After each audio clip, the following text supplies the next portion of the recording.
बहुत सारे लोग ब्रश गलत तरीके से करते हैं क्योंकि उन्हें ब्रशिंग की सही टेक्निक या तरीका पता नहीं होता है।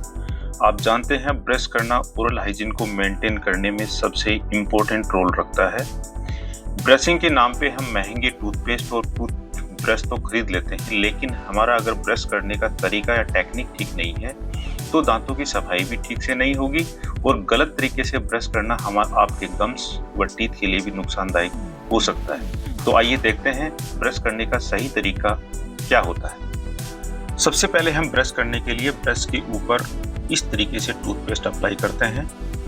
इसके बाद ब्रश ऊपर के दांतों से राइट या लेफ्ट किसी भी साइड से और सबसे पीछे वाले दांतों से शुरू करते हैं। सबसे पीछे का मतलब हमारा थर्ड मोलर होता है, जो कि बहुत ज़्यादा केसेस में सफाई ना होने की वजह से खराब हो जाता है। इसलिए एक एक दांत की सफाई होना बहुत ही ज़रूरी होता है। ब्रश की पोजीशन 45 डिग्री एंगल के ऊपर इस तरीके से होनी चाहिए कि ब्रश के ब्रिसल्स आधे गम्स के ऊपर व आधे दांतों के ऊपर रहे। इसके बाद कुछ स्ट्रोक्स के साथ पेस्ट को दांतों के 3-3 के ग्रुप के ऊपर अप्लाई करते हुए लास्ट स्ट्रोक ऊपर से नीचे की ओर होना चाहिए, ताकि गम्स व दांतों के ऊपर चिपका हुआ व फंसा हुआ फूड डेब्रिस वहां से अच्छी तरीके से क्लीन हो सके। ये टेक्निक आपको सभी दांतों पे अप्लाई करते हुए आगे बढ़ना है। ध्यान ये रखना चाहिए कि किसी भी दांत की कोई भी सरफेस बिना क्लीनिंग के छूटनी नहीं चाहिए। जिस तरीके से दांतों की बाहर की साइड को ब्रश करते हैं, उसी तरीके से दांतों के अंदर की साइड भी, जैसे कि पैलेट या तलवे की साइड को भी क्लीन करना है। पीछे के दांतों की ऊपर की सरफेस जो कि रफ या खुरदरी होती है, जहां पर फूड डेब्रिस या पार्टिकल का फंसना बहुत ही कॉमन होता है, उसे इस तरीके से क्लीन करना बहुत ही जरूरी होता है।